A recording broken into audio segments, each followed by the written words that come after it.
Galantas galvenās vērtības ir vairākas. Pirmkārt, tas ir cilvēks. Visam centrā un tā plaši paņemot.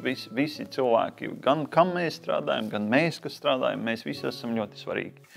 Otrais ir skaistums. Atkal plašāk, jo skaistums ir it visur. Jautājums, vai mēs redzam, vai mēs esam tās acis, kas to redz un var parādīt arī citiem.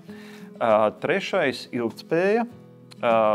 Bet nevis tāda novalkātā versija vai kā saka, zaļie meli, bet ļoti objektīvi, nekur nesteidzoties un nesitot pie krūtīm, bet pārdomāt, analizēt un katru brīdi domāt, kā mēs varam izdarīt draudzīgāk, labāk, vērtīgāk, ilgtermiņā. Un nākamais atbildība, kas ietver visus iepriekš minētos, es domāju, ļoti labā veidā, un arī atbildība tā plaši, ka mēs esam atbildīgi gan kam mēs darām, kas mēs darām, kā mēs darām, ko mēs aiz sevis atstājam.